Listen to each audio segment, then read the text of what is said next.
We've got a unique video planned for you today. Most of you probably remember our interview with Lou, who owns one of the most successful hauling businesses in the South, and it's actually our most popular video. So we asked Lou if we could come back today and interview the rest of his team and learn more about the business. I've always driven trucks of some sort. Sure. And when I was younger and my dad was sick, we had a box truck. And that was my dad's means of providing for the family. And when he got sick for almost a whole year, I drove that box truck. I was 13. Oh, wow, okay. So this has been like part of my life forever.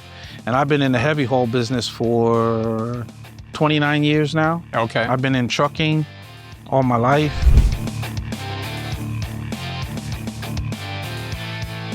You can get your foot in the door, helping out around the shop or helping out wherever you can. Yeah. It's a great way to get your foot in the door and then just show them that you want to keep moving up, show them that you want to learn more and do better and move up into that driving role. So. Yeah, definitely. Anytime I train a guy, when I take him out, I said, hey man, you're gonna take a little bit from me, you're gonna take a little bit from this guy, and you're gonna take a little bit from this guy. Then you're gonna form your own plan. I said the biggest thing is when you go out by yourself, you gotta make sure you're comfortable and the people around you are gonna be safe. The one that always sticks out to me is the RT cranes. And the RT cranes are a special animal because they're just a massive crane and all the weight will be on top. Okay. And they put all that weight on 4 tires. So the first time I pulled one of those, I've never gripped a steering wheel harder. I just wanted something a little bit more challenging. You know, I was driving back trucks and tanker trucks, flatbeds. We had one low boy, but it didn't really move much. So, and I was really interested in you know, the low boy and the heavy hauling. Yeah. That was really my goal.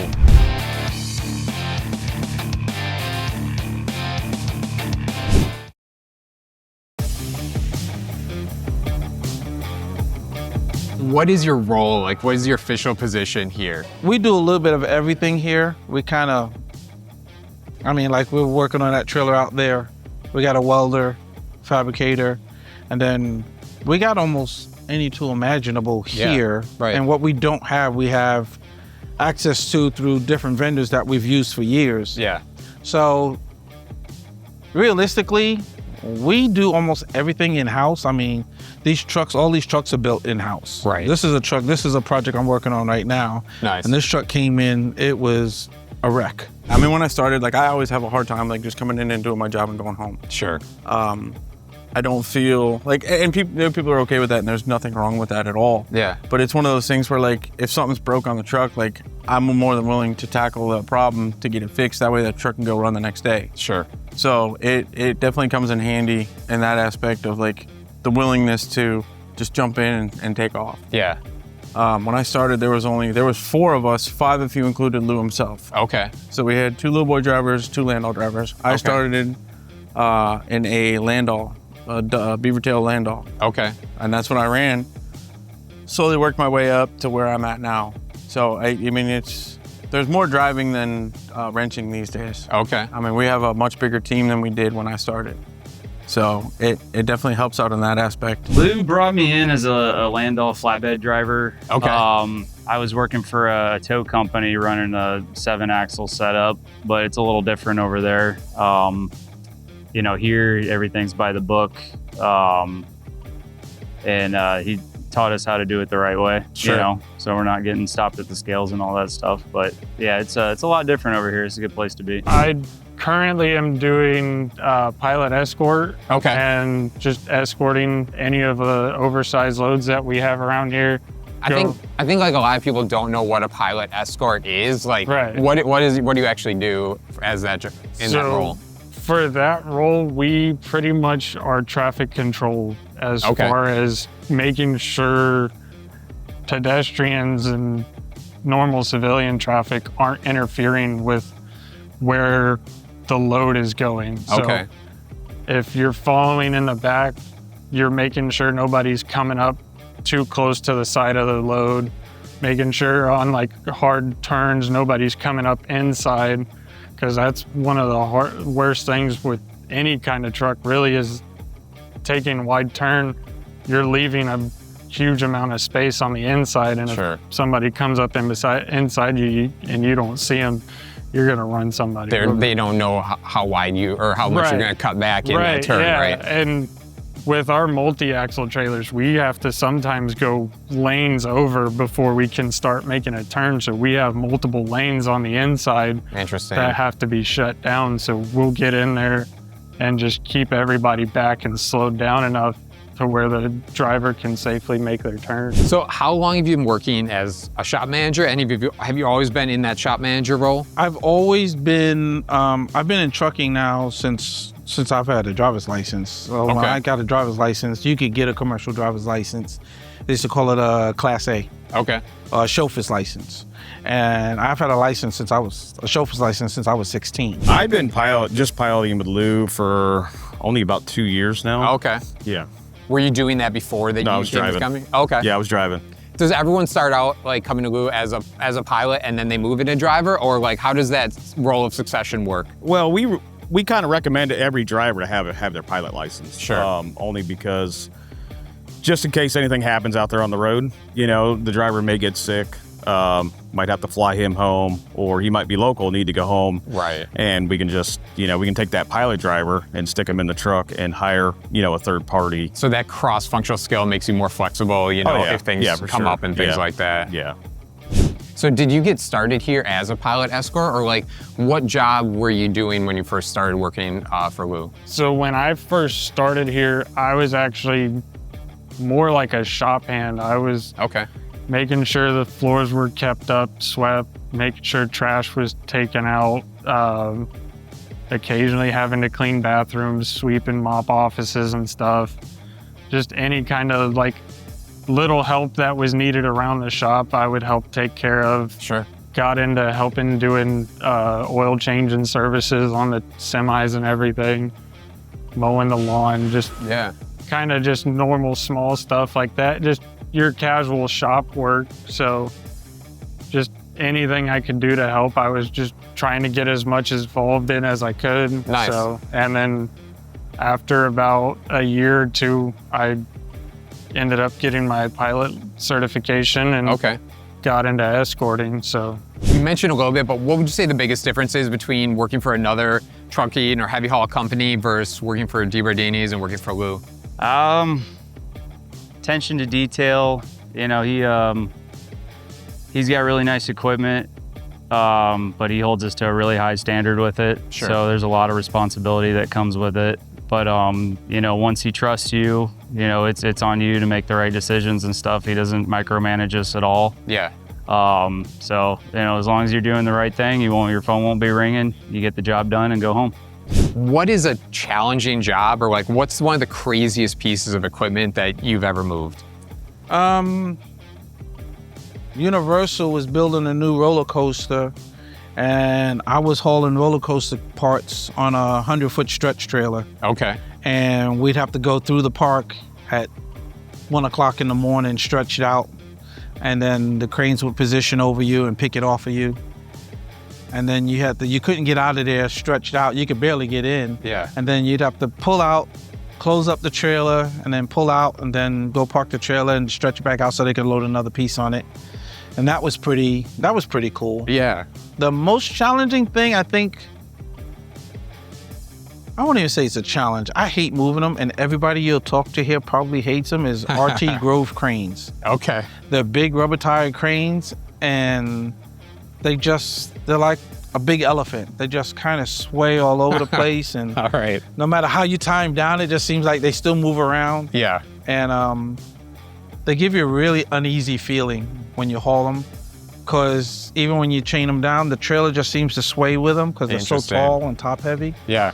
Yeah. Those always make for a puckering day, we call it. I believe it. Man, there was one job.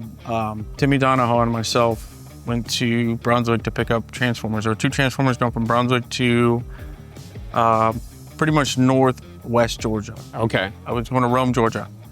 And when we had to take them from a main road into a back of a neighborhood. And man, it was very, it's just always stuck in my head because it's one of the things like trying to get a truck to the neighborhood by itself is a feat within itself, but trying to get the truck, the trailer, and the Stinger through a neighborhood that was not meant for that. Yeah. It was a whole new challenge. Interesting.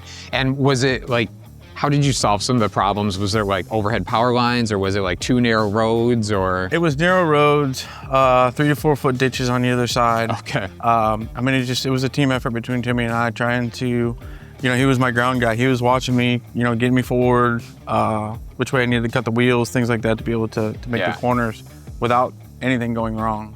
So in the years that you've worked for Lou, what's one of the most like challenging or interesting jobs that you've done moving equipment? Every one of them.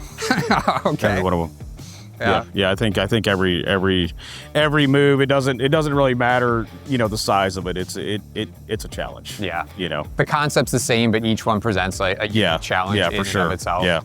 And how far have you gone? How far do you move equipment? Have you gone across the country, or? Like, I've been everywhere. I've probably been to every state with Lou. Yeah. The one that always sticks out to me is the RT cranes, and the RT cranes are a special animal because they're just a massive crane, and all the weight will be on top. Okay. And they put all that weight on 4 tires. So the first time I pulled one of those,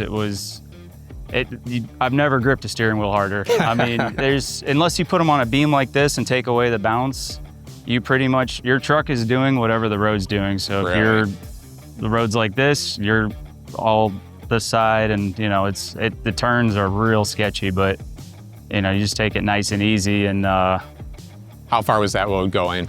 So that one went to Daytona Beach during bike week too, on a Friday afternoon. That's one of those last second ones you get where they got to have it there, and you just take it nice and easy. Can never be in a rush. Typically anything bad that happens is going to happen Friday at 2 p.m. when you're rushing and trying to get out of there. So you just got to keep that in the back of your mind, and just get the truck back in one piece. Are there like certain types of roads, like interstates or like local roads? Like, what's more challenging to move a big load, as an escort? I would personally say back roads, 2-lane roads, and just narrow roads, like with hardly any shoulder. Yeah. That's gonna be your worst.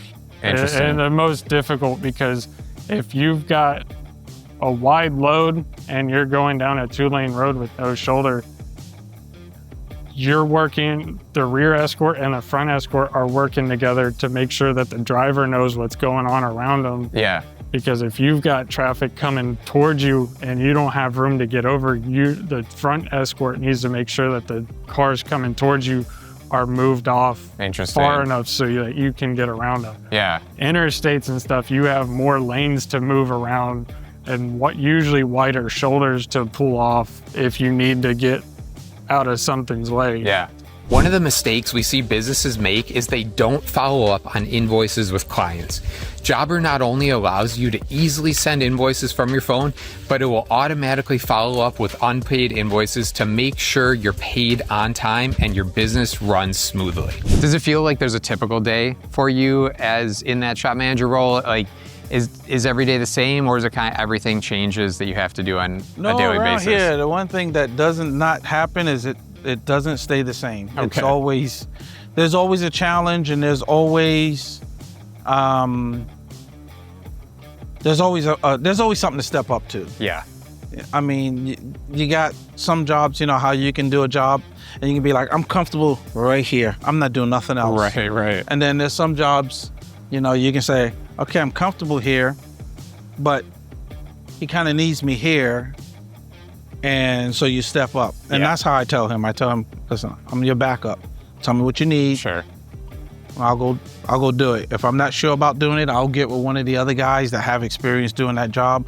And through different venues, whether it's video chat or just talking on the phone, we can usually make almost anything happen. Nice. So it's interesting you say that, because one of the things that a lot of the other people we talked to mentioned was that every day there's a diversity of tasks, of different things to do. And that's something that attracted them to this company in particular, and also generally heavy haul, because you're always moving something different. And like, well, the concept is the same, the challenge is a little bit different, and they feel like that engages them more. It does, because like sometimes you'll move the same machine week to week to week.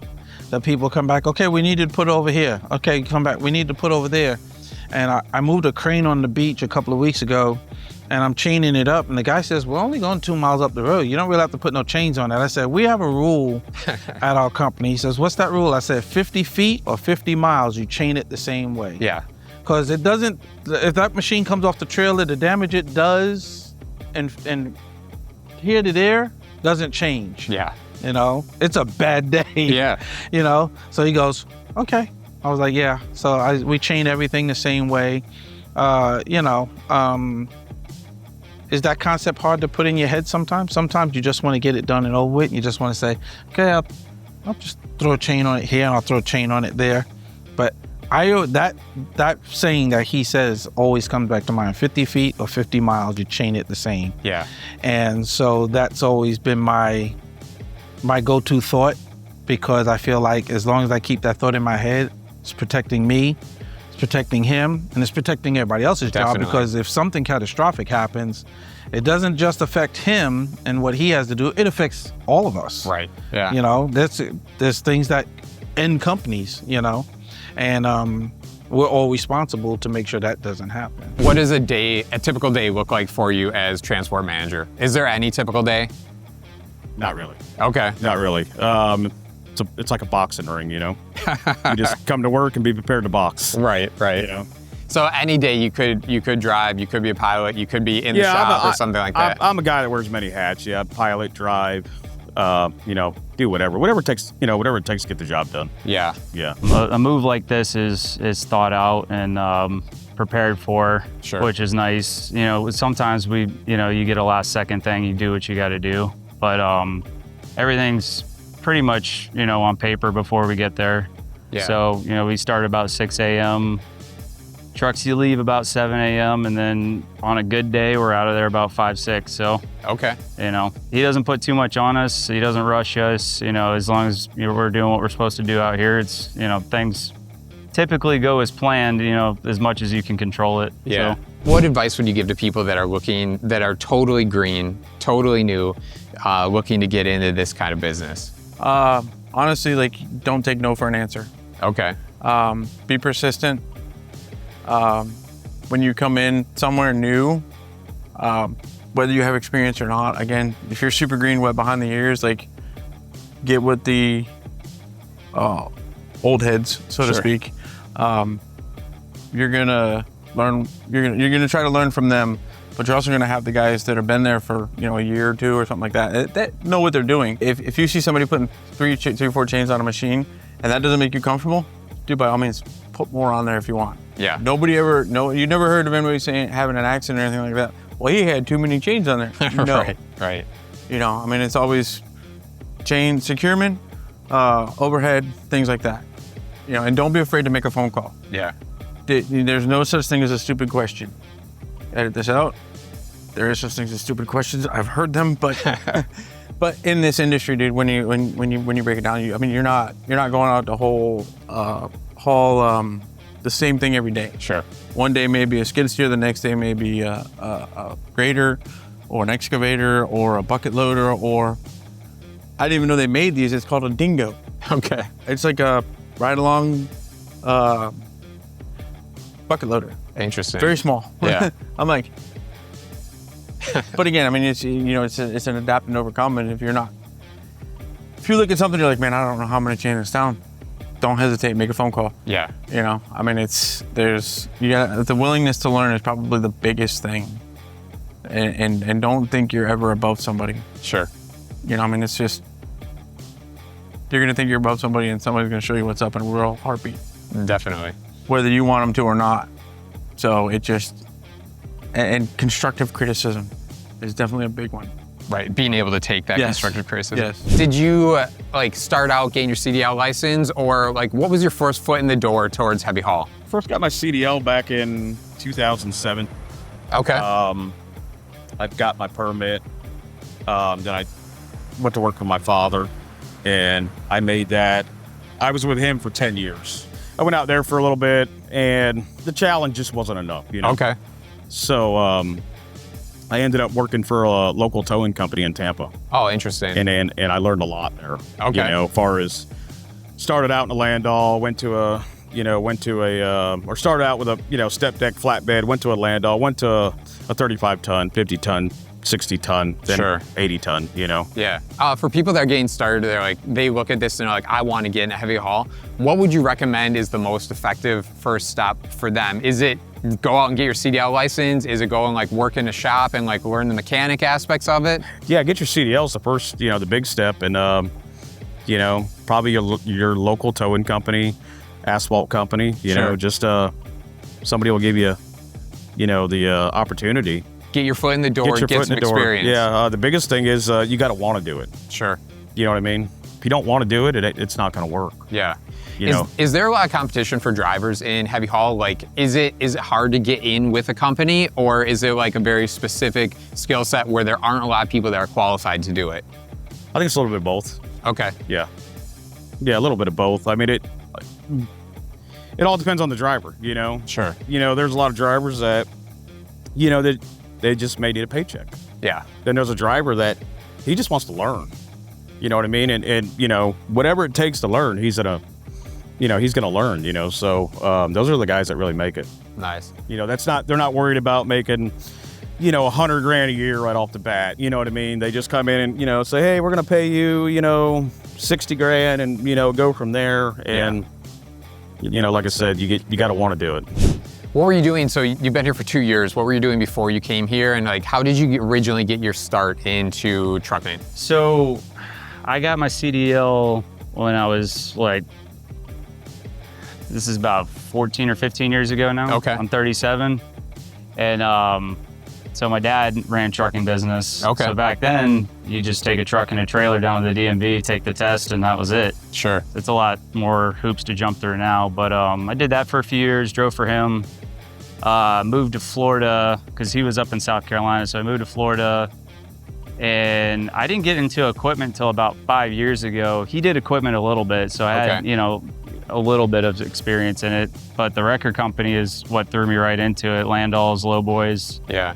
Had no idea what I was doing, but had to look the part, For somebody that's really green, coming with a CDL license and wanting to get in a heavy haul, what's that hardest skill to learn? Or like, what's the thing that they're really lacking? Probably managing the weight with the equipment, because once you step up into a certain threshold of weight, what it does to the equipment totally changes, and you can break stuff so easy.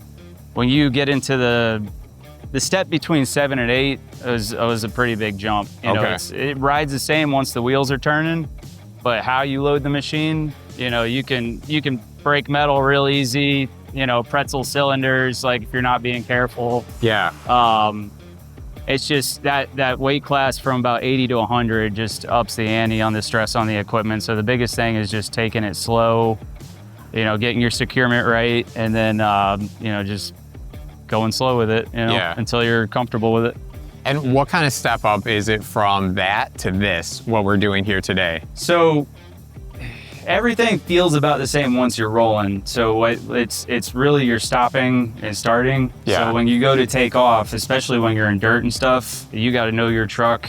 Like the release point on your clutch is key. Sure. Because if you do too much, I mean, it's so easy to blow an axle or a clutch or something. So yeah. Basically just, know how to take off with it, know when to give up. Like if it's not gonna go, get out, do something else, even if you gotta reload the machine or move to a new spot or something, because that's the biggest thing. What was something that surprised you or was like difficult, on those first couple runs being an escort? One of the real tough things to figure out is the turning, like the wide turns. Like you're like, if you're somebody like kind of how like I was not really being involved in the field to begin with. Yeah. And then getting into it, you don't realize like where you're supposed, like you might go through the course and everything and they're like, oh, well, yeah, you gotta like if they're making a turn, you got to be on their inside, but you don't realize that, like how much that is until you get into it. Yeah. And my first like real trip was with our dual lane trailer. Okay. And you're taking 2 lanes just going straight down the road. So it's like, okay, so I know I'm in the back escorting, but where back here do I really need to be to make sure that I'm doing my job to the best of my ability? Interesting. How long was it before you felt comfortable in that position? I would say probably about my 3rd or 4th trip going out. Like not like I like my 3rd or 4th like real long trip, I think is when I really got comfortable with it. Sure. Like the local trips are a little bit easier. Like you're still doing the same job. You're still making sure that the load is safe. You're still making sure your driver's safe, making sure you're safe. Yeah. But when you're going out of town or out of state, you got a lot more running on you because you got a lot more traffic to deal with. Yeah. So it takes a lot of that to really set in and be like, this is, okay, now I'm comfortable. Yeah. I understand where I need to be and what I need to do to make sure we get this load delivered safely. What's more challenging? Is it more challenging being a driver for Heavy Haul, or is it more challenging being like a shop manager in the role that you're in right now? So, I still do drive. Okay. I still do get out when we're busy. The shop is my secondary job. I get out there in the trucks with the guys and mix it up. I would say both jobs are kind of challenging because when I'm in here, I have a list of things that go on here. And so you have to split between, like this truck is my side project because I don't get to work on it every day. And then when I get slowed down and caught up on enough of the other projects, I can kind of throw some time in it and get stuff done. Sure. When you're here, you know, you're prioritizing and parts and ordering stuff that we use on a regular basis and sending parts back that you don't want invoiced to a truck that we didn't need or it was the wrong part and you don't want to put that part away because then it gets lost and it's just money on a shelf somewhere. Sometimes you just run out of time. Sure. You know, the day is so busy and next thing you know, it's like 6 o'clock and I'm like, man, I've been here 6 hours already. I mean, 12 hours already. Yeah. And it seems like from lunch to the end of the day, sometimes it just clicks and it's gone. Yeah. And then other days it just moves along at a decent enough pace. Was there skills that you learned from driving a dump truck that help you here? And is there anything that you learned that you had to like unlearn when you started like maybe like pulling heavier loads? When it came down to it, like backing a trailer up, Sure. you tend to, in that aspect, you tend to lead with the Jeep and not the truck. Okay. So you point the Jeep in the direction and kind of follow with the truck where you want the trailer to go, where with just a standard truck and trailer, like, so that was a hard one to get used to.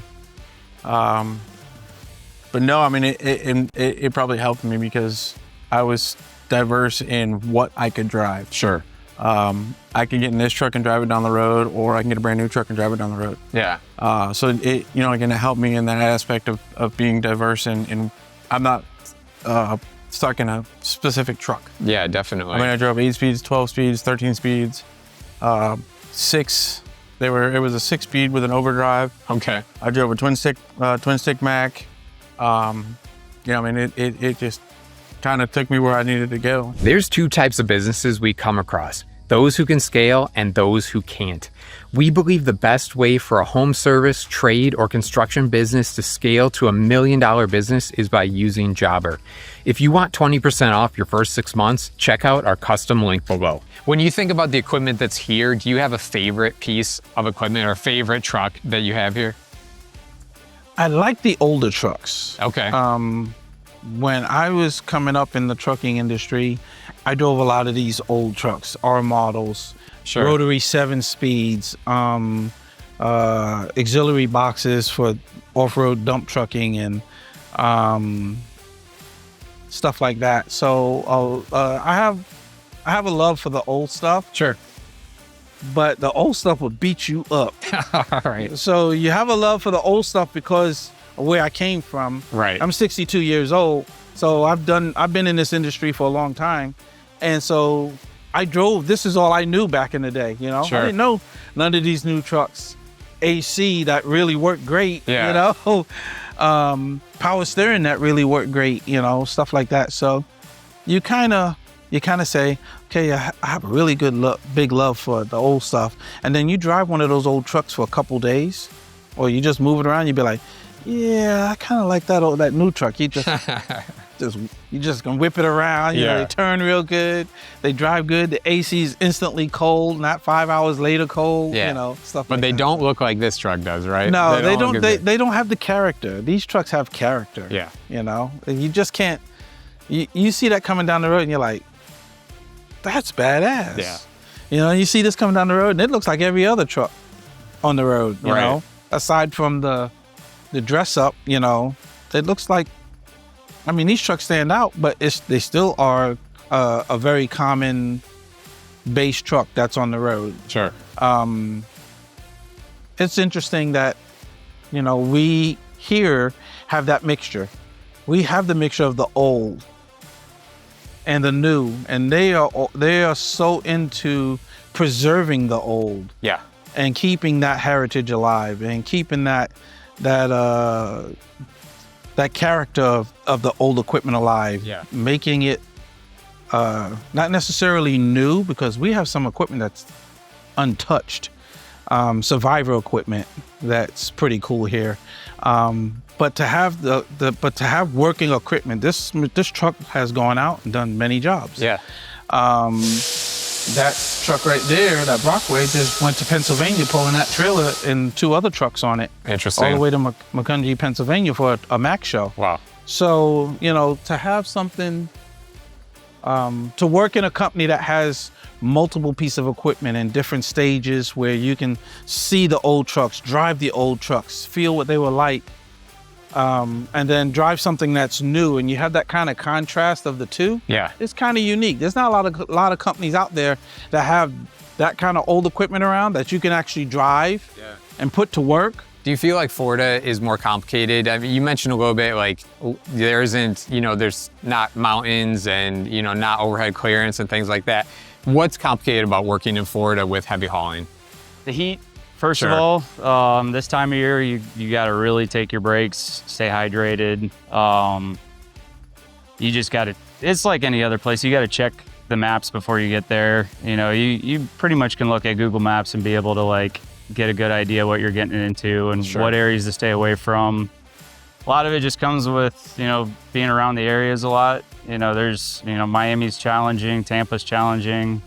Orlando's not too bad. You know, we're from here, we're here every day, so we know where to avoid. Yeah. But, you know, the brand new job sites, you never know what you're getting into. We're standing in front of like a big move here, I guess, relatively big move. What are some things that are going through your mind when you're like figuring out as you're piloting today, what do I have to think about, you know, and make sure this is a successful move? Well, on this move right here, it's interesting because this is actually Jameson's first move. Okay. So Steven in the rear pilot truck is actually our main heavy haul driver. Okay. Jameson's, you know, next up. So between me and Steven, we're trying to coach, you know, Jameson on this. So, Sure.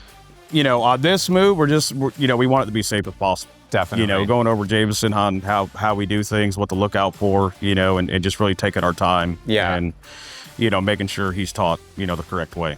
What's the most challenging part, like for him being, you know, his first move? Like, what's the thing? Is it just remembering everything in your mind, or like what is he thinking about? Probably that first right-hand turn right there. Okay. Because he's never had the Jeep and the Stinger on. So Okay. yeah. Interesting. And so you mentioned a Jeep and Stinger. For people that aren't familiar with heavy hauling, can you just like point and like explain like what those things are? So you got your truck, then you got your Jeep. Your Okay. Jeep is actually that's actually a trailer. Then you have, you know, Jeep, trailer, then your Stinger is the booster. Okay. So all three pieces they pivot. So you know, and all three pieces got a lot to do with the weight of that load. Sure. You know what I mean? So There's quite a bit of adjustment back here as far as shims, cylinders, putting pressure on it to throw the weight up on the Jeep. You know, the Jeep throws, or the Stinger throws it up on the Jeep, then throws it up on the truck. So Gotcha. you really got to get your weight, your axle weights wherever you need them. Yeah. And that's got a lot to do with shimming the trailer, shimming the Stinger. There's quite a bit that goes into it. What's something that's the most challenging part of it? Is it just getting the right turn out of the parking lot here, or? Yeah, we got a tight one coming out of here. This side of town is real challenging because the lanes on OBT are skinnier. Sure. And we're going to be absolutely be taking up 2 lanes. People tend to drive a little crazier over here, or with less regard for big stuff, even though, you know, it's really hard to miss. I don't know. Yeah. But once you're on the turnpike or one of the bigger roads, it's a little more relaxed. You still got to be on your game, looking for stuff on the side of the road that you don't hit, and then listening to your escorts and all that stuff. And what are you looking for from the escorts? Like, you know, we talked to other guys that run front and back escort. Like, what kind of communication are you looking for from them? So if it's over height and we're running a pole, you basically, you're just on your toes listening for that strike. If he calls strike, then you got to get that truck stopped. But generally speaking, that has a route survey already done with it, so everything should be good. But you know, if you can't control everything after the route survey, so stuff happens, stuff could be hanging. So that's what you're looking for with that. And then visibility behind you. You know, when you need to get over, you got to make sure the escort calls you clear before you know, because you can't see nothing once you're over 12 wide, pretty much. Right. So just listen to them. I try not to talk or chit chat too much, you know, outside of what's going on, just to stay on my toes and stuff. But you know, that's pretty much the biggest parts. You know, a good escort, see stuff ahead of time, and then you can kind of rely off the GPS a little bit, but not too much. So, can you tell us what the difference is between working for Lou and working for those other companies that you work for? Night and day. Okay. Night and day. Yeah. Working for Lou is interesting because Lou is a risk taker. Okay. Big time, you know, and so he's up for a good challenge. Sure. Versus some other trucking companies I work for, you know, they have their boundaries. Okay. You know, like, whoa, back up. We're not getting into that. Lou's like, let's do it. Yeah. You know, so yeah.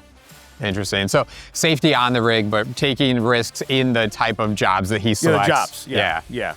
Yeah. Just taking on stuff that, you know, me and Lou can sit down and brainstorm, just put everything together. Yeah. And if we feel that we can do it 100%, you know, we'll do it.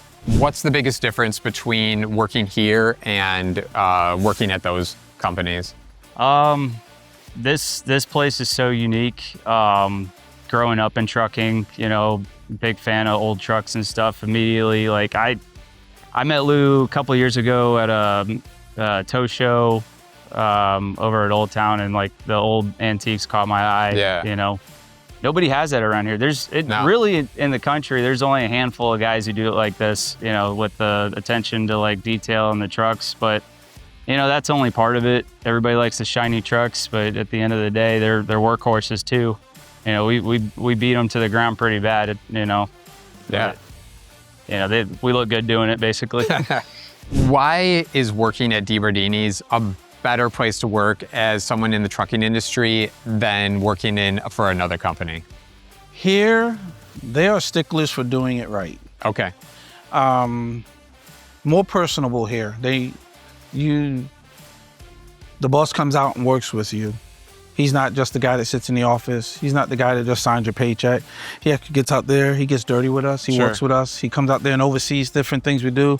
We're throwing wood around for different loads and stuff like that. He'll get out there and throw wood around with us. Nice. It's not just, you're not a number. You're not truck 97.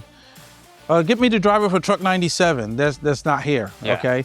Here, you're an actual person. Everybody knows who you are. They know your name. Yeah. Know your last name. They know your wife, probably. Right. They know you got kids. They know we associate with each other after work. Me and a couple of guys 2 weeks ago went motorcycle riding. Nice. And running around all day long. And, you know, you talk to some guys on the phone and it's not work related, you know. So here it's more, I say, we're a closer knit family. And we spend more time together than we spend with our own families. Sure. So I think it's important that you have that kind of camaraderie. And you can't, here there's no crybabies. If you're a crybaby, somebody's gonna call you out on it. I'll tell you that now. Probably me, but here we do a lot.